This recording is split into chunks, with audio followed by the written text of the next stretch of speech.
Welcome to Do You Ever Wonder? The show that brings you answers to many of the questions that you may have, but with no one to ask. Do You Ever Wonder is hosted by Mike Haltman, CEO of Hallmark Abstract Service, who, like you, has always been deeply curious about a wide variety of topics. Each week, Mike will be speaking with guests who are leaders in their field and who have inspirational stories to tell. So now, sit back and enjoy the show. Hello, everyone. This is Mike Haltman, and welcome to Do You Ever Wonder? Today, we are incredibly fortunate and lucky to have with us Neil Garfinkel, managing partner of Abrams, Garfinkel, uh, Margolis, and Bergson. I think I got that right. Perfect. And Neil has a plethora of accolades, and his background is stellar. His education is fantastic. But what really excites me about having Neil on is that he's a SUNY Albany graduate, as am I, and that is probably the most impressive thing about him. So, welcome, Neil. Thank you, Mike. I agree. We made it out. We made it out. We did. We made it to the other side. So some of the other things you do, you're the broker counsel to REBNY, the Real Estate Board of New York, which is a very high position to be in. You were appointed to serve on the New York State Real Estate Board by then Governor Cuomo. Neil is a major supporter of the Heroes to Heroes Foundation, which I serve as board chair. Neil is a great supporter, and he was actually an honoree. So thank you for that, Neil. We really appreciate that. But Neil is also the creator of the Toolbox for Real Estate Agent Success and the Real Estate Center for Success. And for any real estate agents out there in New York, what Neil offers is critical. And it's not just for agents, it's for brokers as well, because ultimately the broker is responsible for the things that their agents do. So, what I'd like to focus on a little bit, Neil, are those things, if that's okay. Sure. Absolutely. Absolutely. So, Mike, let me, I don't know if people in the audience have heard me talk about this before, but I'll just give you just a little insight into kind of how I wound up here. So I worked at a big firm, worked at a small firm, and then when we started our firm, it was Abrams Garfinkel. My partner Bill Abrams was a SUNY Albany grad. We were roommates at SUNY Albany, and started out, yep, go Danes, and we were a real estate attorney. I literally had no clients. I had a trust and estates matter that I was working on, and I said, "How am I going to do this?" And it occurred to me, well, maybe if I work with real estate agents, that could be a good opportunity. So I approached the Long Island Board of Realtors. I said, could I teach for you? And they actually helped me get certified in New York State. And I started teaching their licensing class for them. And it evolved. I became the chair of some of their committees. And I did that for the first 12 years of my career. And then REBNY called 17 years ago. And I've been counsel to REBNY ever since. They called you out of the blue. You didn't. I was recommended by some clients who knew REBNY, and so I've spent most of my time. I'm primarily known for probably two things. One is representing the real estate brokerage industry, which, looking back, fortuitous, maybe a great idea, just really lucky, but it really has served me well. And then the other thing that we got very lucky with was that small firm that I worked for, they represented banks doing closings. So I learned how to do that. My partner, Bill Abrams, had a relationship with it was then called Skyscraper Mortgage, really big mortgage brokerage company. And so right out of the box, 29 years ago, literally this month, we were able to, between having that basis of understanding of working with real estate brokers, really starting that out, and then also knowing how to do bank closings has really served us well. So fast forward 29 years later, it's really been an amazing, I just feel very fortunate that kind of picked these things, and it's definitely worked out. You know what? Luck is a funny thing. We make our own luck. You can sit back. My father used to say there are two decisions, omission and commission. We can sit back and let life do to us what it may, or we can choose to go forward and you know, obviously you started with nothing. You built an amazing firm. How many banks do you represent now? I mean, we represent probably 200 lenders. So, so yeah, Unbelievable. yeah. I've been, look, and very lucky, and I've had good partners. We've brought in partners who had their own firms. I just feel very fortunate. And like you said, luck is sometimes you have a decision to make a right turn or a left turn, and who knows why you make the turn that you do, and hopefully it works out. And yes, there's a level of being prepared and working really hard and all of those things that support that. But at the end of the day, again, I think the most important thing, two things. Number one, I feel very fortunate every day. And number two, I do have a philosophy of never stop, because if you stop, you get run over. And maybe that's a little crass, but it's true that unless you're evolving and learning and building every day, you will get passed by. And so 29 years later, I'm still really doing many, many, many of the same things that I did when I first started. Well, you know what struck me, a word you used, I think, two times, maybe three times, but fortunate. And, one of the things that I try and teach my kids, we go to soup kitchens and serve breakfast. I try and teach them gratitude. And I think that fortunate and gratitude are very similar words. And, you've achieved quite a bit, but you're grateful for it. And, that's a phenomenal thing. A lot of people look up instead of down. Yeah, and look, and as people, I hope they appreciate how much time you put in to giving back, because your role with Heroes to Heroes and all the things you do is truly amazing. And I don't think you certainly don't look for the credit, but you deserve a tremendous amount of credit. You got me involved in Heroes to Heroes. So, and the time and the effort you put into all of the things you do, it's very commendable. I appreciate that. But this is about you, Neil. This is not about me. So, Well, what, speaking of Heroes to Heroes, we'd love to have you on the board, but that's a side conversation. Uh, so the real estate industry has changed quite a bit since you started 29 years ago. yeah, so the answer is yes and no. So there's a lot going on, particularly in the real estate brokerage industry right now. There are lawsuits at the national level, the National Association of Realtors, and the construct is, well, the way that brokers work together is anti-competitive. And there's been some lawsuits, some judgments, and I keep telling the industry, number one, we don't know where this is going to wind up. So control what you can control. You can't control where those things are leading, but you can control being the best agent that you can possibly be, particularly in an environment where you really need to express to the consumers what you do, how you do it, and so on. But Value. importantly, and I want to make one final point there, though, going back to, though, I said, I've been representing the brokerage industry for 29 years. I started, and I've seen every possible structure and idea about different ways to conduct business. And you know what? Real estate agents are really important.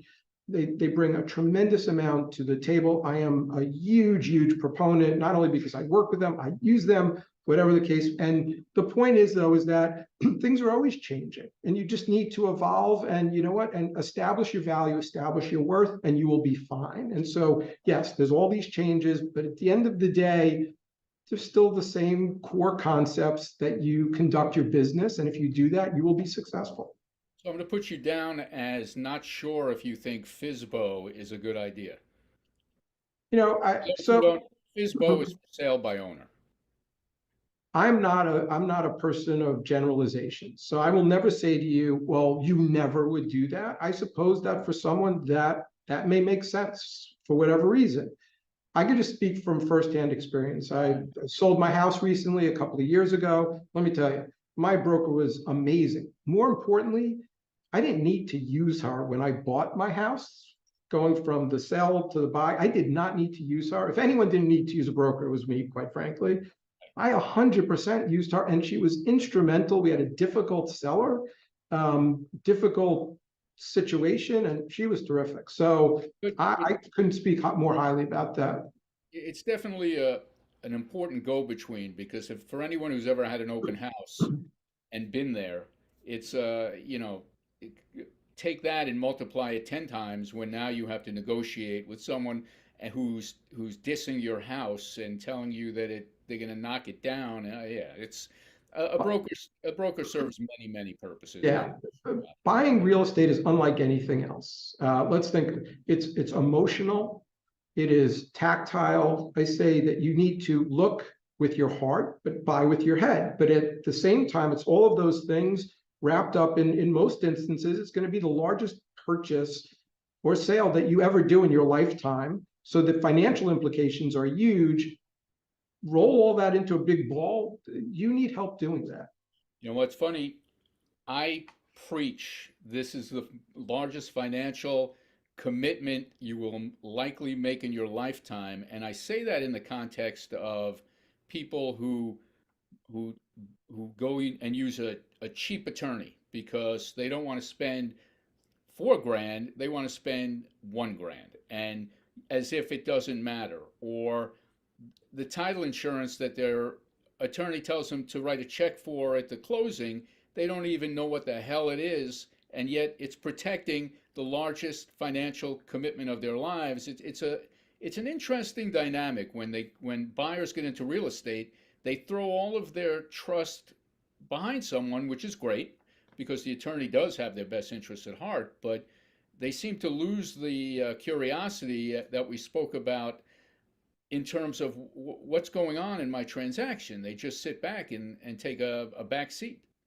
I agree. I talk to the real estate agent community about talking to consumers about the idea of building a good team, and the attorney, the title person, the mortgage person, the real estate person, we all work together. Good people who know what they're doing in this industry know how to work together for the best interest of the consumer. So if a consumer is looking for someone, look for good recommendations. Obviously, talk to the various professionals.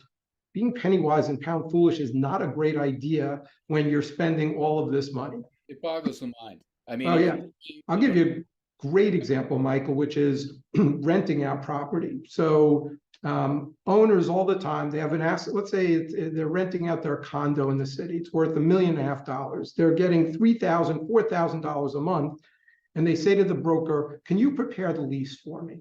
Now, the broker can fill in the blanks on the lease, but I'm like, wait a minute, you're asking someone for $1.5 million asset all they can do is fill in the blanks to protect, I don't know, $50,000 of cash flow with a tenant who, not saying anything disparaging about tenants, but you have professional tenants out there who don't want to leave, and you're saying to a real estate broker, you prepare the lease for me.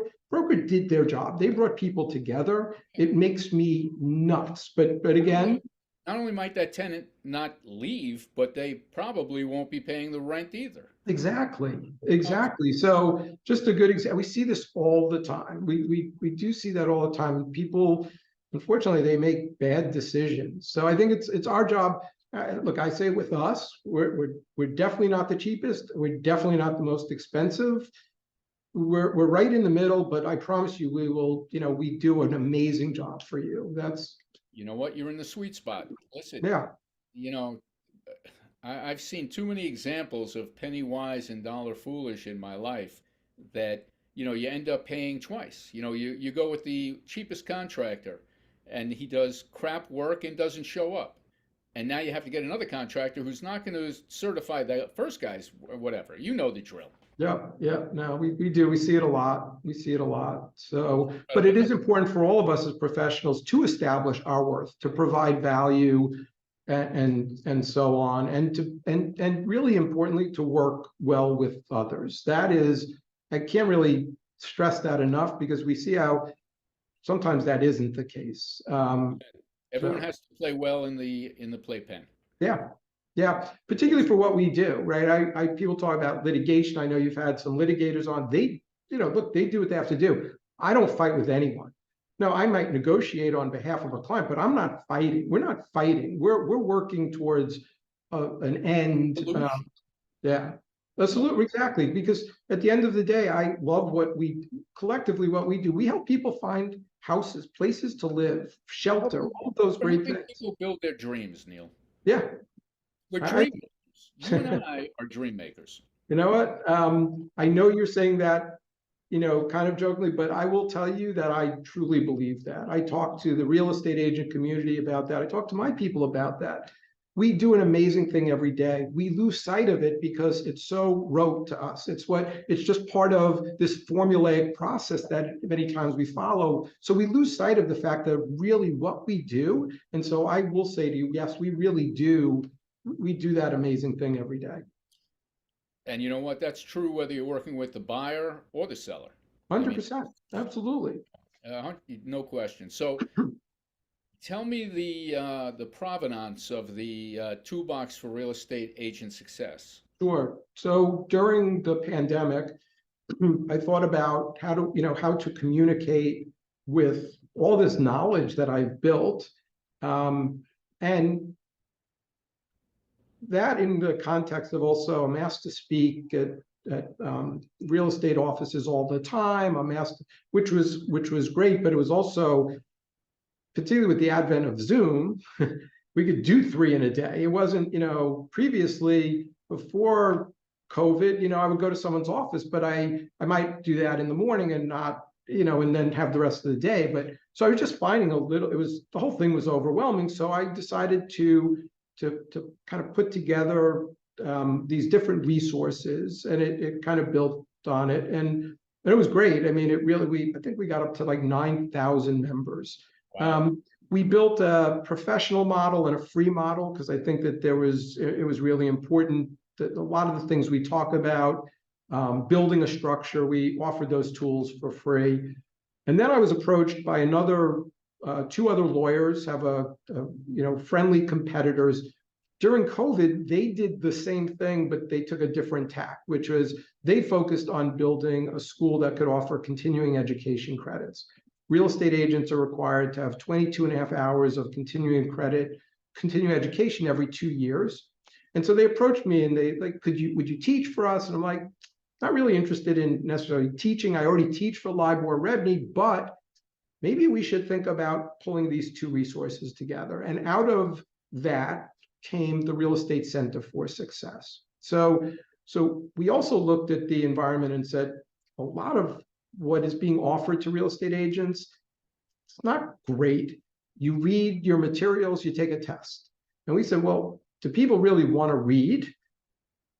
That's the first thing. So if they don't want to do live classes, and by the way, I still teach live, but if they don't want to do live classes, what would be good? So we pulled together in February of last year.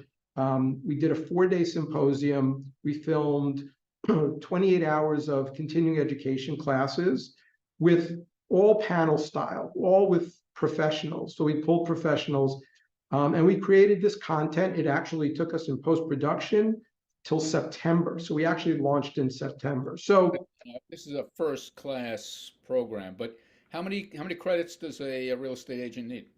So they need 22 and a half hours every 2 years. And there is a core curriculum. They have to take certain classes, like for fair housing, for example, and then there's electives. So we ultimately have 31 hours, if not more, that's available. And they could do it at their own pace, on demand, on their phones, and so on. And basically what I said was, look, real estate agents, it's sometimes hard for me to ask people to pay for things that I give away all the time. That was even part of the problem with the toolbox, was they really, I'm out there giving it away, which is okay. It's served me well for all these years. I can't complain. But I said to myself, well, they have to pay for continuing education anyway. So you know what? Let's build a product. And by the way, we invested a lot of money into this, a lot. It's been a very expensive, yes, very expensive proposition, but it's there for the long haul. So what is it? It solves a couple of things for me. Number one, I don't have to be out there every day teaching. So we did really good classes. If they can access those classes at any time, which is easier. Number two, there is a way to monetize the experience, the education, the knowledge, for something that they're going to have to pay for anyway. So it's really served a lot of purposes for me. But if you sign up for a bundle with the Real Estate Center for Success, that 22.5 hours, you also get the membership to the Toolbox, because we're continuing to build the Toolbox and building content and so on. So it's been great. I have a question, and this is, you don't have to tell me your business secrets, but you're in the CE and I guess the Toolbox, you combined with the other firm. How do you, I mean, you're capturing real estate agents, obviously, which is someone who you would like to meet. How do you determine who gets the real estate? Just out of Yeah, you can so tell me. no, it's a good question. We've had absolutely no problems. They have their firm, we have our firm. They have their relationships, we have our relationships.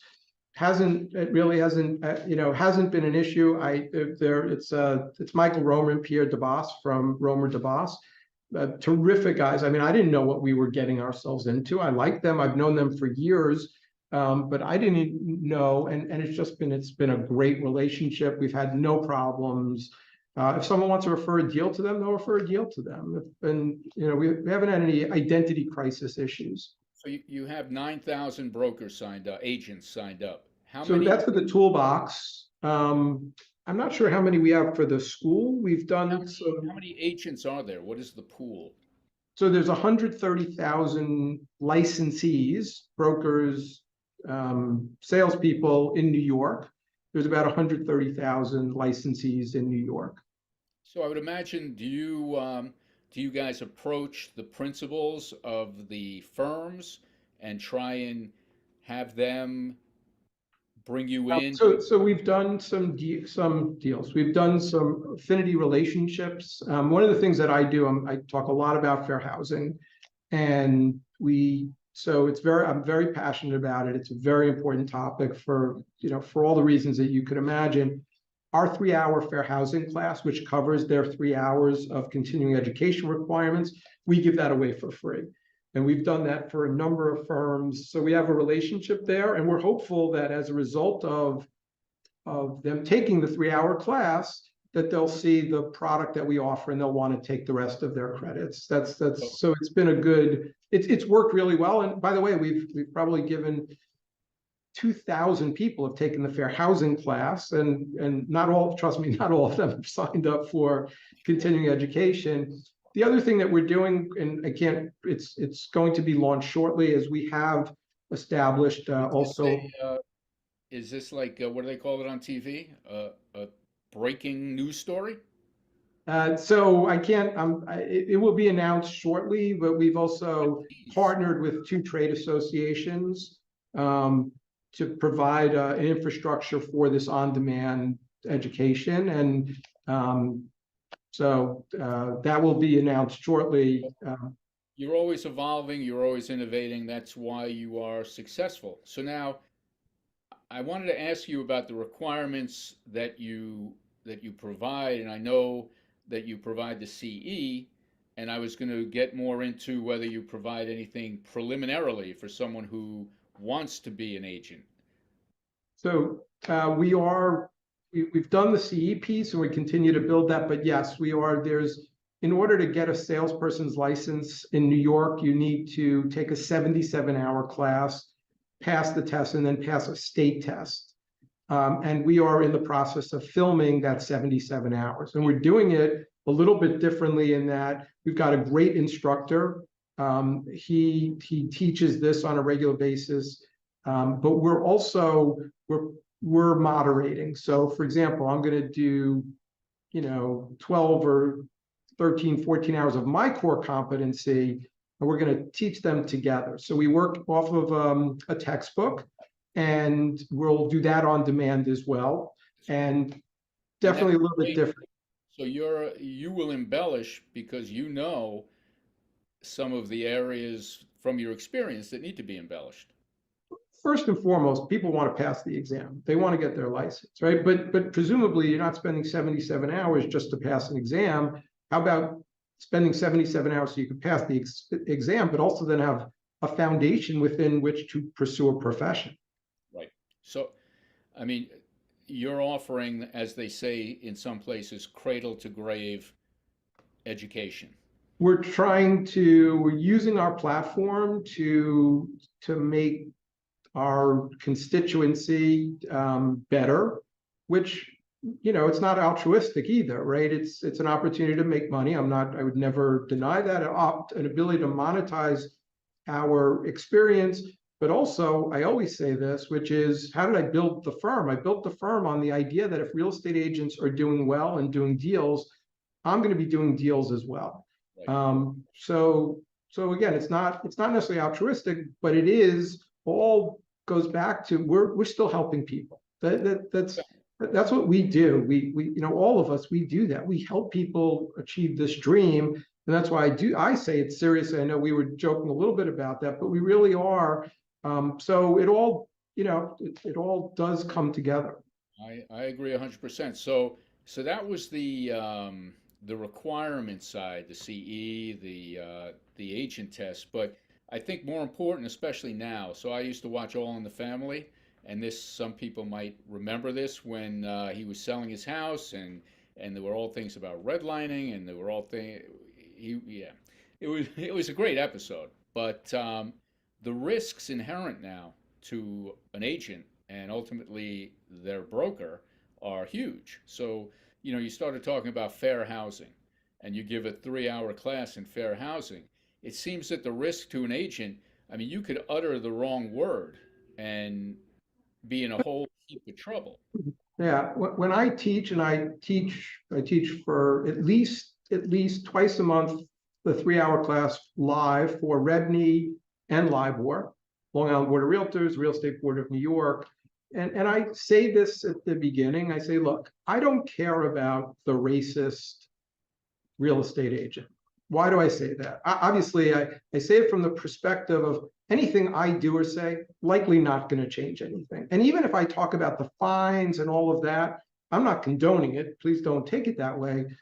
But that's not my point. My point is that I'm far more concerned with the 50, 60 people that I'm teaching at any given time, or 100 people.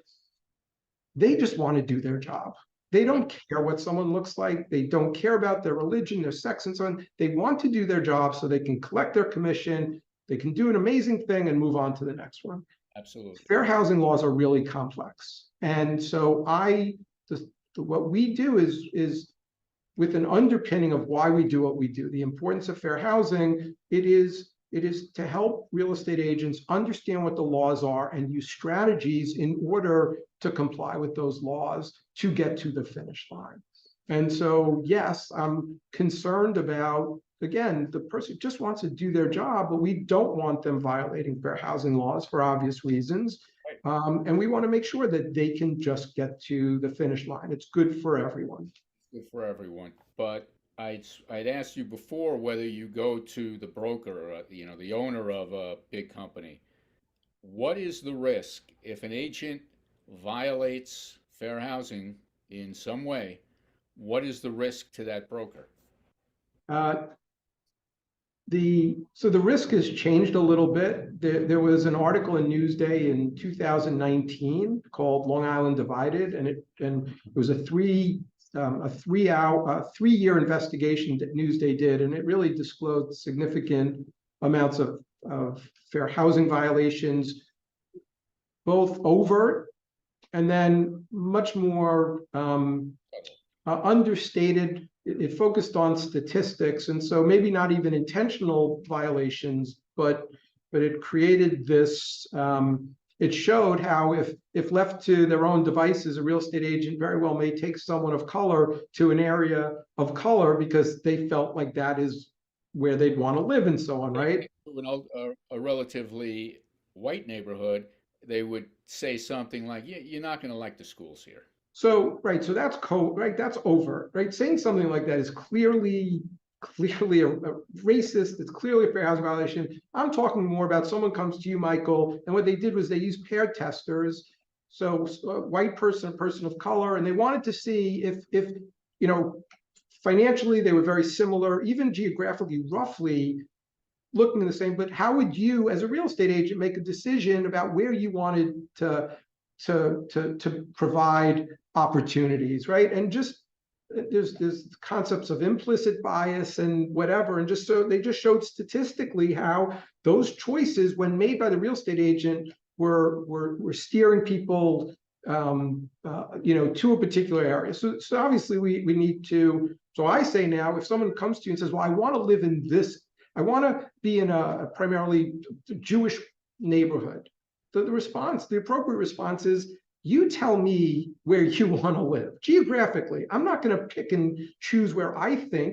You tell me, the real estate agent, very specifically where you want to live, streets, city, whatever it is, right? So the reason why I brought that up. Is that a change? So when I looked for a house in 94, I don't remember where I said I wanted to live. I don't remember much, but is that a change from when I was looking? Now an agent is going to wait to see what the, I think it is a little bit. Even if you ask me, I created the REBNY fair housing class 15 years ago.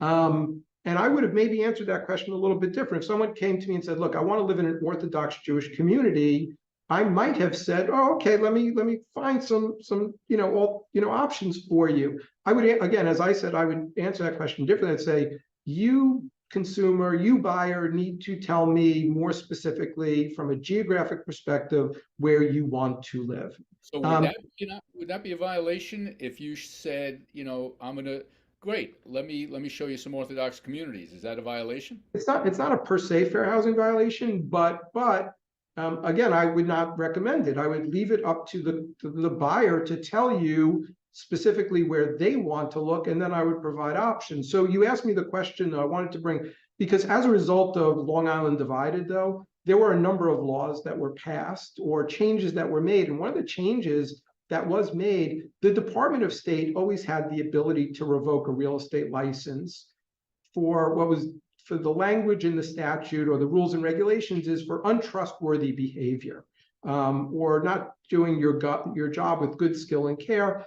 But then it was made very specific that if you, a licensee, are found guilty of a fair housing violation, they will revoke your license. So you asked me about brokers. Well, up to that point, I hadn't seen that, but I know for a fact that the Department of State recently revoked a broker's license and a salesperson's license by virtue of what the salesperson did. So you asked me, it's kind of a long way of getting there, but the idea is that yes, brokers have, they have liability for the things that their agents do. They always have had that, but the Department of State is certainly more empowered on fair housing violations to fine and revoke licenses. So it seems that, and again, I'm not here to sell anything, but it seems that the brokers should take a much greater, maybe they do, I don't know, should take a much greater interest in making damn sure that their agents are as educated and prepared as possible, and then something can still go wrong, but they We, need, and they do. But look, I spend a lot of time training on fair housing, answering fair housing questions. We host a legal hotline for REBNY. So we answer 6 to 10 phone calls and emails every day. There's a pretty good chance that 3 or 4 questions a week are going to be fair housing, if not more. right. So it's taken seriously. I don't want to. And I just actually was interviewed by Newsday, and I have seen from 2019 to 24 a good change in awareness and the need to make sure that we're doing this. So I think that it was an unfortunate and very upsetting investigation, but I think that the things that have come out with it are good. And maybe even I was a little naive of thinking, oh, It's good. everyone is going to do the right thing. Unfortunately, that's not the case. So look, I was teaching maybe fair housing once every couple of months when we first started this. Now, as I said, I'm teaching it at least the 2 3 hour classes. People are taking my tape class, every day, and I'm out there just individually doing, these 1 hour classes. And so just from an awareness perspective, it's changed significantly. So we're actually over time, but I want to ask you one about Ask Neil. because I think that's a very, I imagine, popular aspect of the toolbox. What is Ask Neil? So on every page, there's a button that say Ask Neil. If someone has a question, they can pose it to me. And just like we do for Rebney, we answer those 6 to 10 calls and emails every day. We effectively do the same thing. The difference is on the toolbox, it's anonymous, but we'll post the question and the answer so people can see. In Rebney, we don't post the questions and answers like that. We do a question of the week where we pick a question that we've received. And so at least with Ask Neil, you're on the toolbox, you're getting to see more of the questions and the answers that we're out. I mean, it seems to me, maybe I'm biased because I was able to get you to be a guest on my podcast, but I think that the 100 and something thousand agents that are not signed up with the toolbox should get off their ass and really sign up for the toolbox. Yeah, we'd love to have everyone. Again, we've done this because we love doing it. It's been a great relationship. So, you know what, your passion for what you do, sometimes you talk to people and they're not as passionate, but I can tell that you love what you do, which means you don't work a day in your life. Congratulations. Thanks, Michael. Well, I am very passionate about what I do. And as we've talked about, if work was fun, it would be called fun. It's still work, right? But I love what I do every day. Do I love every minute of every day? No, let's be honest. I don't know. Work is still work. We work really hard. I know you do. Don't want to, but it's nice to be, again, for us to collectively work in an area which I think really, which ultimately has great results for the people that we represent. And that, to me, that really is. It's really nice for us. Absolutely. And you know what? So to end, how do they get to the toolbox? Yeah, just if you Google toolbox for the number 4, real estate, toolbox for success, or the REC for success, Google Neil Garfinkel, it's very easy to find me, and you can go to the toolbox, you could sign up, you can go to Real Estate Center for Success and sign up for the free fair housing class. But it's pretty easy to find us. Fantastic. Neil, you've been great. No surprise there. And I hope that we'll have you on sometime in the future. Thanks, Mike. Appreciate it. All right. I'm ready for the outro. Thank you for listening to Do You Ever Wonder? And we hope that you enjoyed the show. Next week, we will have another terrific guest telling their story. And if there are any specific topics you'd like to hear more about, please don't hesitate to let us know. Our curiosity, like yours, knows no bounds. Please subscribe and like and share this episode on your social media. See you next week.